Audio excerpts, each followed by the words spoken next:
오늘 요한복음 21장 말씀 함께 나누도록 하겠습니다. 오늘 제가 사랑하기 때문에 라는 제목으로 21장 말씀을 준비했습니다. 요한복음 20장에 우리 지난주에 나눴던 20장 31절 말씀에 요한복음을 쓴 목적이 명확하게 써 있었습니다. 여러분으로 하여금 예수가 그리스도요 하나님의 아들이심을 믿게 하고 또 그렇게 믿어서 그의 이름으로 생명을 얻게 하려는 것이다. 이렇게 말씀에 기록되어 있었습니다. 우리가 요한복음을 통해서 예수님이 그리스도시고 하나님의 아들이시라는 것을 우리가 요한복음을 통해서 알게 되고 또 그 예수님을 우리가 믿게 돼서 생명을 얻는 것, 영원한 생명을 얻고 풍성한 생명을 얻고 우리의 삶이 생명력이 있는 삶, 예전이랑 다른 삶, 살아있는 삶, 깨어있는 삶, 정말 사람다운 삶, 그런 삶을 예수님을 믿음으로 살게 된다. 이렇게 요한이 가르치고 있습니다. 그래서 이 말씀을 또 우리가 이번 지난 요한복음 기억하면서 계속 이것만 잊지 않으셨으면 좋겠습니다. 내가 예수님 안에서 생명을 누리며 살고 있다. 또 생명을 누리면서 살 거다. 네. 그래서 예수님 안에서 진짜 더 행복하고 더 익사이팅하고 더 놀라운 삶. 내가 나의 부족한 능력으로 사는 것 참 한계가 있잖아요. 나의 능력을 뛰어넘어서, 나의 한계를 뛰어넘어서 예수님과 함께 더 행복하고 풍성한 삶을 사시기를 주님의 이름으로 축복합니다. 아멘. 먼저 우리 앞부분에서 예수님이 제자들에게 다시 한번 찾아오시는 장면입니다. 베드로가 3절에 나는 고기를 잡으러 가겠소라고 하니까 제자들이 같이 따라가서 한 7명 정도가 같이 물고기를 잡는 모습입니다. 예수님이 부활하신 다음의 이야기이긴 합니다. 그런데 예수님이 부활하시고 나서는 그전엔 늘 함께 계셨지만 지금은 함께 계시지 않았어요. 그래서 갑자기 나타나시고 또 사라지시고 이런 상황이었습니다. 그래서 이들도 좀 갈팡질팡했던 것 같아요. 한편으로는 예수님 믿었는데 예수님이 죽으실 때 도망가기도 하고 그러나 부활하신 예수님을 만났기도 했고 이제 우리 인생은 앞으로 어떻게 될 거야? 여러 가지 고민들이 있는 시점이었던 것 같습니다. 그래서 옛날의 직업이었던 물고기 잡는 일을 일단은 다시 하러 갔는데 아무것도 못 잡았어요. 1절에 예수님이 오른쪽으로 던지면 많은 걸 잡을 것이다 라고 말씀하시고 그들이 그 예수님 말을 들었더니 많은 물고기가 잡혔다 이렇게 말씀하십니다. 예수님은요 이렇게 우리의 삶의 현장에도 찾아오십니다. 예수님은 그냥 교회에만 계신 분이 아니고 내가 사는 그 어디에라도 찾아오실 수 있는 분이십니다. 또 특별히 지금은 예수님이 우리 눈에 보이지 않지만 우리의 마음에 우리 영에 함께 하시기 때문에 어디든 우리 삶에 찾아오실 수 있으십니다. 우리가 삶의 현장에 주님이 찾아오실 수 있는데 중요한 건 우리가 마음의 문을 열면 주님은 언제든지 우리에게 찾아오십니다. 왜 주님이 우리를 찾아오시냐면 주님이 우리를 사랑하시기 때문에 찾아오십니다. 오늘 우리 감사하게 형제들 또 자매가 인도에서 왔지만 사실은 주님이 이들에게 인도에 찾아가셨습니다. 그리고 또 여기까지 오게 하신 줄 믿어요. 우리 주님께서 우리를 너무나 사랑하셔서 우리 인생을 찾아오십니다. 그리고 반드시 찾아내십니다. 그리고 구출하시고 새로운 삶을 살길 너무나 원하세요. 저의 인생도 그랬고 우리 이곳에 있는 분들의 인생에도 주님이 그렇게 다 각 사람마다 다르게 그러나 주님이 찾아오셨죠. 우리 준영 형제는 제가 찾아갔어요. 네. 주님이 또 준영 형제를 사실 준영 형제가 주님을 찾았고 주님이 찾아오셨죠. 각 사람에게 주님이 다양한 방식으로 지금도 찾아오고 계십니다. 이번 주에 제가 이제 저녁에 대리운전을 해요. 그래서 대리운전을 하는데 한 분을 만났습니다. 한 50세 정도 되신 분인데 유튜브 구독도 하신 것 같아요. 감사해요. 네. 이분이 이렇게 대화를 하다가 이제 저 목사예요. 그랬더니 그러면서 막 이 말문이 터지시는 거예요. 한 20분밖에 안 갔는데 목사님 제가요 8살 때, 그러니까 7살 때 저는 이렇게 믿음으로 살래요 이러면서 막 눈물을 흘리면서 기도를 했다는 거예요. 그리고 어려서부터 자기는 너무 신을 찾고 싶었다는 거예요. 그래서 불교도 가보고 기독교도 가보고 천주도 가보고 너무너무 신을 찾고 싶고 선하게 살고 싶은 마음이 있어요. 딱 보니까 진짜 사람이 선하신 분이에요. 너무너무 선하게 살고 싶어서 선하게 살았는데 세상에서 돌아오는 건 막 뒤통수 맞고 막 이런 일들이었던 거죠. 너무 신에 대한 게 궁금했는데 아무도 본인에게 얘기해 준 사람이 없었대요. 그래서 막 정말 열심히 성경도 읽고 이 종교, 저 종교를 가봤던 거예요. 그러다가 이제 자기가 천주교에 좀 관심이 생겨서 천주교에 가서 어느 날 이렇게 예배 시간에 손 들고 질문을 한 거예요. 신부님, 제가 궁금한 게 있습니다. 그랬는데 그분이 질문하지 말라고 면박을 줘가지고 그 이후로 교회와 어떤 성당을 다 안 나가게 됐다. 그래서 목사라 그러니까 막 여러 가지 질문을 하시면서 신에 대한 갈망을 질문하시면서 선하게 사는 것 괜찮은 건가요? 그래서 제가 하나님은 다 아세요. 선생님이 당장 어떤 결과를 모르겠지만 선하게 지금까지 50년 동안 살려고 애쓰셨던 것, 그 과정들 하나님이 아십니다. 라고 그렇게 말씀을 드렸습니다. 그랬더니 그분이 혹시 질문도 있으세요? 막 그랬더니 너무 그 말에 격려가 됩니다. 그러면서 마지막에 저한테 너무 사실은 되게 감동적이기도 하고 무겁기도 한 얘기를 했어요. 목사님을 통해서 오늘 하나님이 저한테 오신 거죠? 라고 그러시는 거예요. 그래서 좀 부담스럽긴 했는데 너무 감사했습니다. 주님은 어떤 방식으로 오실지 몰라요. 지금 우리 인도에서 주님이 어떻게 오셨는지 모르겠는데 하여튼 다 주님을 뭔가 만났으니까 지금 관심이 있어서 여기까지 왔죠. 네, 너무 감사하고 주님 우리 한 사람 한 사람에게 지금도 찾아오십니다. 우리가 마음을 열면 찾아오세요. 저는 처음에 술 먹고 주님을 찾았어요. 소주 먹고 하나님 있습니다 막 이랬는데 진짜 찾아오셨거든요. 주님이 우리 삶에 오늘도 찾아오십니다. 이게 옛날 얘기가 아니고 그래서 오늘 우리가 경험하는 이야기예요. 주님이 너무 감사하게 이 물고기 막 낳고 지금 이렇게 마음이 흔들리는 그들에게 찾아오셨는데 찾아오신 다음에 그냥 오신 게 아니라 자세히 보면 10절에 보면 예수님이 생선을 갖고 와라. 그래서 보니까 예수님이 세팅을 해놓으셨어요. 9절에요. 숯불을 피워놓고 생선을 놓고 빵을 놓고 먹을 준비를 해놓으시고 그 다음에 초청하셨습니다. 우리 교회는 먹을 준비를 하고 오셔야 돼요. 끝나면 밥 먹으러 갑니다. 저는 그래서 이 주님이 밥 주시는 게 너무 좋아요. 정말 성경을 읽을수록 예수님이 정말 따뜻하게 밥을 먹이시는 게 너무 좋아요. 그래서 우리 교회는 늘 교회에서 밥을 줍니다. 너무너무 사랑이 그 안에 있는 것 같아요. 저는 예수님이 여기서 사실은 예수님을 좀 배신하기도 했고 마음이 갈팡질팡하는 그들에게 찾아오시고 따뜻한 밥을 먹이시면서 다시 한번 그들에게 예수님이 사랑을 보여주십니다. 오늘도 예수님은 그렇게 우리 삶에 찾아오시는 분이십니다.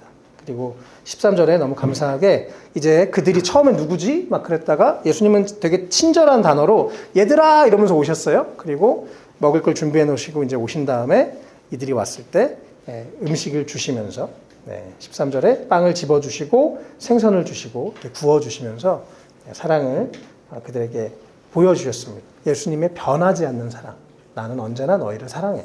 너희가 나를 배반해도 너희가 나를 떠나도 너희가 날 잊어도 너희가 지난주에 잘 못 살아도 나는 변함없이 너희를 사랑해. 라는 주님의 사랑을 보여주시는 모습을 보게 됩니다. 일단 밥을 잘 먹은 다음에 예수님이 베드로에게 물어보십니다. 베드로가 분명히 예수님이 나 이제 곧 죽을 거야. 그리고 너는 3번 나를 부인할 거야 라고 예수님이 그렇게 말씀하실 때 베드로가 저는 절대 그러지 않아요 라고 하면서 사실은 또 마태복음 26장 33절엔 좀 더한 얘기를 합니다. 비록 모든 사람이 다 주님을 버릴지라도 나는 절대로 버리지 않겠습니다. 이 사람들은 다 배반해도 나는 배반 안 때려요. 이렇게 예수님한테 이야기했는데 결국 베드로가 실패했죠. 그래서 예수님을 부인했고 예수님을 심지어 저주하면서 예수님이 돌아가실 때 도망을 갔었던 모습이었습니다. 그래서 오늘 예수님이 여기에 3번이나 베드로에게 다시 물으십니다. 너 진짜 날 사랑하니? 베드로가 3번 부인한 것을 기억나게 할 만한 일이죠. 이 말씀이 참 오늘 제일 하이라이트고 중요한 말씀인데요. 먼저 15절에 요한의 아들 시몬아라고 물어보십니다. 원래 베드로의 이름이 시몬이었어요. 그런데 예수님의 제자가 되면서 베드로라는 이름, 반석이라는 이름을 별명을 얻게 됐습니다. 그리고 이제 베드로야 베드로야 하셨죠. 그 말은 원래 넌 시몬이지만 너는 이제 반석 같은 사람이 될 거야. 내가 너를 믿어. 내가 너를 기대해. 그런 마음으로 새로운 이름을 주시고 베드로야 베드로야 부르셨는데 여기서 다시 옛날 이름을 부르십니다. 요한의 아들 시몬아. 나는 네가 누구인지 알고 있다. 나는 너의 부모님이 누구인지 알고 있고 나는 너의 과거를 알고 있고 나는 너의 모든 것을 알고 있어 라고 예수님이 말씀하시면서 요한의 아들 시몬아 라고 말씀하십니다. 주님은 정말 우리의 모든 걸 아세요. 우리의 모든 고민도 아시고 문제도 아시고 상처도 아시고 또 감사한 것들도 아시고 과거도 다 아십니다. 주님께서 베드로에게 이 사람들보다 나를 더 사랑하느냐라고 말씀하시면서 콕 찍어서 사실은 그가 다른 사람들보다 교만했고 또 나는 이 사람들보다 더 나아라고 하는 교만이 그래서 철저하게 박살나는 모습입니다. 그리고 자기가 실패한 것을 직면하면서 네가 그래도 나를 사랑한다고 말할 수 있어? 라고 다시 한번 이렇게 질문을 하시죠. 베드로는 실패했어요. 또 넘어졌어요. 그러나 주님을 사랑하는 마음이 분명히 있었습니다. 우리도 그렇죠. 때로는 이렇게 믿음으로 잘 살려고 하는데 안 될 때도 있고 넘어질 때도 있고 또 주님을 찾기도 하고 우리도 이렇게 왔다 갔다 하죠. 그러나 주님을 사랑하는 마음도 분명히 있는 것 같습니다. 우리가 때로는 너무 우리 자신을 막 다 부정해버리는 경우도 있는데요. 주님은 우리의 마음을 정확하게 하십니다. 그래서 네가 날 사랑하지? 또 네가 날 사랑하느냐? 이렇게 물어보십니다. 그러니까 베드로가 주님께서 아십니다. 차마 제가 주님을 사랑합니다라고 대답하지는 못하고 주님 제 마음을 아시죠? 라고 그렇게 베드로가 답을 하죠. 그러니까 예수님께서 내 양을 먹여라 이렇게 말씀하십니다. 예수님이 베드로를 베드로라고 부르시고 나서 앞으로 너는 고기를 낚던 어부에서 이제 사람을 낚는 어부, 다른 사람들을 살리는 사람이 될 거야 라고 말씀하셨는데 다시 그에게 예전의 사명을 기억하게 하시고 말씀하시면서 다른 양떼를 이제 내 어린 양떼를 다른 사람들을 살리는 일들을 해라 라고 예수님이 그렇게 베드로에게 말씀하십니다. 3번이나 그렇게 다시 사랑을 물어보시고 또 그 다음에 그가 해야 할 일들을 가르쳐 주시죠. 두 번째는 특별히 또 이제 다른 거 제껴놓고 네가 나를 사랑하니? 라고 아주 직접적이고 분명하게 말씀하십니다. 여러분 어떠세요? 예수님이 오늘 오셔가지고 네가 나를 사랑하느냐? 라고 물어보시면 여러분 뭐라고 대답하시겠습니까? 감사한 건 예수님의 여기서 이렇게 질문하시는 것 다른 건 아니라 그냥 베드로와 예수님과의 1대1과의 관계 우리와 예수님과의 1대1의 관계에 대해서 예수님 물어보십니다. 또 옛날이 아니라 너 옛날에 사랑했었니? 가 아니라 오늘 지금 나를 사랑하니? 라고 예수님은 현재형으로 물어보십니다. 우리가 예수님 믿고 살다 보면 여러 가지 굴곡이 있죠. 좋을 때도 있고 안 좋을 때도 있고 뜨거운 은혜를 받을 때도 있고 아닐 때도 있는데 그러나 우리가 오늘 더 주님을 사랑할 수 있게 되시기를 바랍니다. 옛날에 그때 언제 좋았는데 이제 그때 뜨거운 은혜가 아니라 오늘 가장 주님을 많이 사랑할 수 있으면 좋겠어요. 그리고 3번째 또 예수님이 네가 날 사랑하느냐라고 물어보시죠. 그리고 사랑하면 내 양을 먹여라 치라 이렇게 말씀하십니다. 오늘 이 말씀에서 첫 번째 좀 중요한 교훈은 그래서 우리의 삶에 특별히 우리가 하나님과의 관계에서 가장 중요한 건 사랑이 우리의 동기가 돼야 된다는 거예요. 그래서 제가 오늘 사랑하기 때문에라고 제목을 정했는데요. 예수님은 우리를 사랑하기 때문에 십자가에 못 박혀서 죽으셨습니다. 그리고 우리의 죄값을 대신 치르셔서 우리에게 영원한 생명을 주셨어요. 우리를 구원하셔서 새로운 삶을 살게 허락하셨습니다. 그리고 저도 예수님을 믿고 너무나 예전에는 상상도 하지 못했던 행복한 삶을 살고 있습니다. 너무 감사하게. 우리도 주님이 너무나 사랑하십니다. 그리고 우리를 구원하셔서 지금 여기까지 오늘 또 함께 예배하는 자리까지 불러주셨는데요. 우리의 삶이 또 주님을 사랑하는 것이 우리 삶의 가장 중요한 동기가 되시기를 축복합니다. 내가 뭘 할 때 왜 하냐? 의무감으로 하는 게 아니라 책임감으로 하는 게 아니라 사랑하기 때문에 하는 거. 오늘 이렇게 예배를 드리는 거, 예배를 참석하는 거, 또 이렇게 여러 가지 섬기는 거, 주님을 사랑하고 서로를 사랑하기 때문에 하는 그런 기쁨이 있는 우리 개인과 우리 교회가 되면 좋겠습니다. 두 번째는 이 동시에 주님이 사랑하면 너 이제 양을 먹여 이렇게 말씀하시죠. 다른 사람에게 좋은 영향력을 끼치면서 살라라는 그런 주님의 사명을 주신 것입니다. 이 사명을 주셨을 때 가장 여기서 중요한 건 사람이에요. 제가 며칠 전에 어디 세미나에 갔더니 고등학교 때 꿈이 뭐예요? 물어보시더라고요. 목사인데요. 지금은요? 지금 꿈이 뭐예요? 그러니까 전 이미 고등학교 때 꾸었던 꿈은 이루었어요. 그런데 지금 제 꿈은 어떤 목사가 되느냐겠죠. 이해되세요? 네. 어떤 직업이 중요한 게 아니라 제가 지금 목사가 돼서 도대체 어떤 목사가 돼서 어떤 사람들을 사랑하고 어떤 사람들을 섬길까 이것이 저의 숙제인 거죠. 우리 모두도 마찬가지입니다. 내가 어떤 직업을 갖는 것이 우리의 목표가 아니에요. 하나님 주신 사명은 내가 뭐가 돼서 어떻게 어떤 사람들을 도울 것이냐가 하나님의 관심사입니다. 왜요? 하나님은 사람을 가장 사랑하시기 때문에 그렇습니다. 세상을 만드신 것도 사람을 위해서 창조하셨어요. 그리고 우리에게 인생을 허락하신 것도 나를 위해서 또 나의 삶이 선물이 되어서 다른 사람들을 축복하라고 하나님이 우리를 부르셨습니다. 그래서 여러분, 내가 다른 사람에게 어떻게 좋은 영향을 끼칠 수 있을까? 이것을 고민하고 기도하시고 또 앞날을 이렇게 기도하면서 선택하시면 좋겠습니다. 저희 이제 사랑이가 지금 이제 어저께 사실은 졸업식을 했습니다. 그래서 중학교 졸업을 했는데요. 빠르죠. 근데 사실 사랑이가 계속 비전에 대해서 고민하고 있었어요. 근데 이번 주 중에 이제 잠깐 저랑 있을 시간이 잠깐 있었는데 저한테 그러는 거예요. 아빠, 저 드디어 비전을 찾았어요. 근데 사랑이는 그동안 오랫동안 전 꿈이 없어요 이랬거든요. 그래서 저도 안타깝고 또 기도했었는데 사랑이가 이번 주에 아빠, 저 꿈을 찾았어요. 뭐냐? 그랬더니 사실 오늘 이 말씀의 내용들을 얘가 계속 듣고 배웠기 때문에 이제 인식하고 있는 거죠. 어떤 직업을 갖는 것보다 어떤 누군가에게 좋은 도움을 주는 사람이 되고 싶은데 그래서 법을 공부하고 싶어요. 그래서 북한 사람들도 돕고 싶고 어려운 사람들 돕고 싶어 이런 얘기를 하는데 제가 너무 감사했습니다. 네, 그래서 해봐라. 뭐 안 되더라도 일단 열심히 해봐라. 이렇게 격려를 해줬습니다. 네. 우리가 어떤 직업을 갖는 것이 아니라 누구에게 어떻게 도움을 줄 것인가 그것이 가장 가치 있는 인생이라고 성경은 얘기합니다. 여기서 베드로는 너의 실패를 더 이상 생각하지 말고 너를 통해서 어린 양들 또 예수님이 필요한 사람들, 도움이 필요한 사람들 그들을 돌보고 먹이는 일들을 해라라고 예수님이 베드로에게 사명을 주셨습니다. 또 어저께 참 또 감격적인 일이 있었는데 어저께 이제 졸업식에 참여했는데 우리 지금 아이들이 다니는 학교에 이제 고등학교 이번에 졸업한 아이가 있었습니다. 아마 여기 미국이랑 여기랑 같은 것 같아요. 여기도 미국 스타일로 이제 여름에 졸업을 하는데 한 친구가 제가 2년 전에 우리 아이들 학교에 필리핀 선교를 갈 때 따라갔었어요. 그래가지고 일주일 동안 이제 같이 아이들이랑 시간을 보냈는데 그 중에 한 학생이 좀 틱 장애가 되게 심했어요. 그래서 몸이 되게 불편하고 자기가 자기 몸을 컨트롤할 수 없는 그런 상황이었습니다. 그래서 제가 그때 캠프를 갔을 때 이제 필리핀을 갔을 때 하나님이 얘 때문에 보내셨나 보다 이런 싶은 생각이 들었어요. 그래서 이 친구랑 이제 방을 바꿔서 이 친구랑 방을 같이 썼습니다. 그리고 이제 일주일 동안 같이 대화도 하고 기도도 하고 얘기도 하고 할 수 있어. 격려도 해주고 목사님 나도 힘들었거든. 그러면서 제가 힘들었던 얘기도 해주고 참 많이 격려를 받고 용기를 얻었어요. 그리고 그 다음에 이렇게 지나가다 몇 번 만나면 저 요즘에 기도하고 있어요. 저 이제 될 것 같아요. 막 그러면서 용기를 가지고 도전했어요. 근데 어저께 졸업을 했어요. 그리고 너무 좋은 학교를 갔어요. 바이올라라고 네, 좀 좋은 학교에 되게 좋은 학교를 붙었어요. 이 친구가.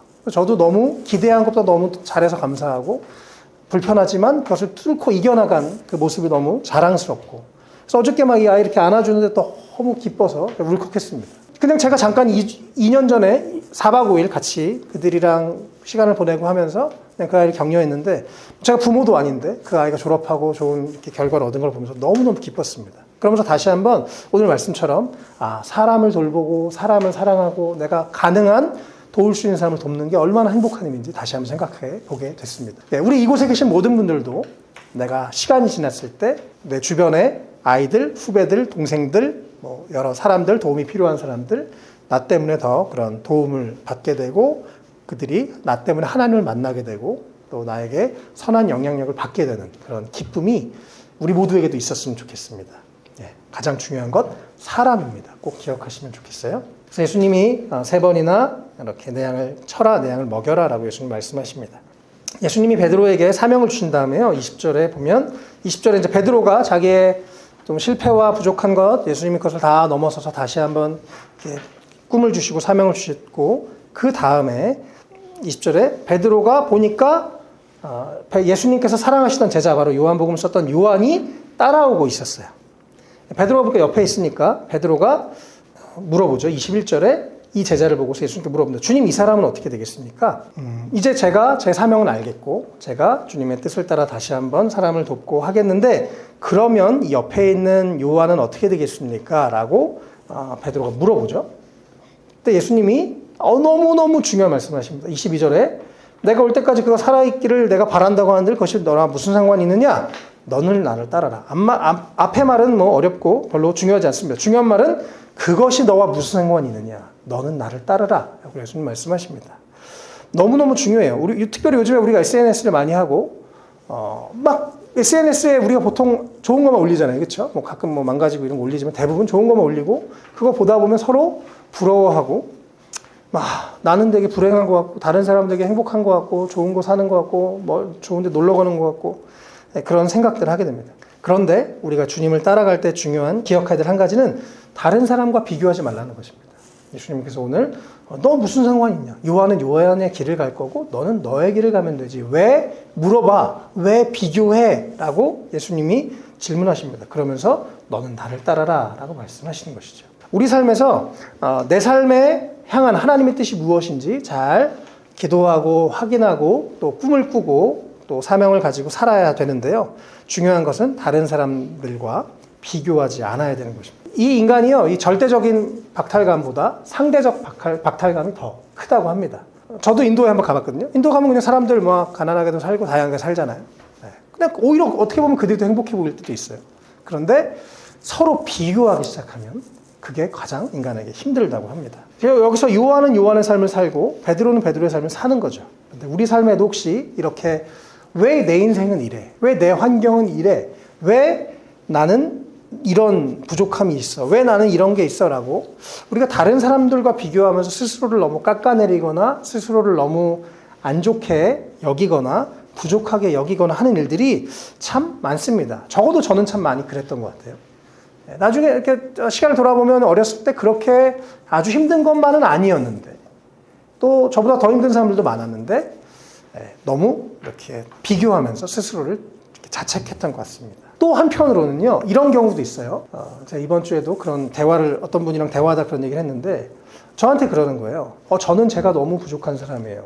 아니 당신은 훌륭한 사람이죠. 그런 얘기를 했더니 근데요 근데 저보다 더 힘든 사람들도 많은데 저는 그들과 비교해서 괜찮은 사람인데 근데 그들보다 환경이 좋은데 나는 이렇게 부족해요. 라고 하면서 더 안 좋은 환경들을 잡고 그들과 반대로 비교하면서 나는 더 상태가 좋은데 나는 이렇게 엉망이요 라고 하면서 다른 사람과 오히려 안 좋은 상황을 비교하면서 자기를 자학하는 모습을 제가 또 보게 됐습니다. 혹시 그런 분들이 있는지 모르겠어요. 다른 사람, 그래요. 막 사람들이, 저도 참 많이 그랬던 것 같아요. 아프리카에 지금 더 힘든 사람들이 있고, 어려운 사람들인데 이 정도면 감사해야지. 이 정도면 견뎌야지 라고 하는 그런 자책도 스스로도 많이 했던 것 같아요. 근데 이 모든 것은 다 진리 위에 서 있는 게 아니고 건강한 게 아닙니다. 그냥 나는 내 문제니까 내가 힘든 거죠. 그리고 또 언제나 우리 인간은 자기 문제가 가장 크게 보이는 것입니다. 그래서 어쨌든 다른 사람 더 안 좋은 기준이든 더 좋은 기준이든 다른 사람과 비교하는 것이 아니라 나는 나의 길을 걸어가면 되는 것입니다.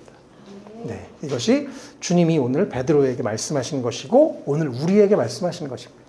우리 주님만이 우리의 모든 것을 아십니다. 우리의 상황을 아시고 우리의 마음을 아시고 우리의 중심을 아시죠. 내 삶에 여러 가지 문제가 있을 때 주님 제 인생엔 왜 이런 문제가 있을까요? 주님 제 이 문제는 어떻게 해결해야 될까요? 라고 주님과 1대1로 해결하시면 좋겠습니다. 다른 사람과 비교하지 마시고요. 주님이 정말 우리의 모든 것을 알고 계시고 또 우리의 모든 삶에 이유가 있다는 것을 분명히 확인하게 될 줄 믿습니다.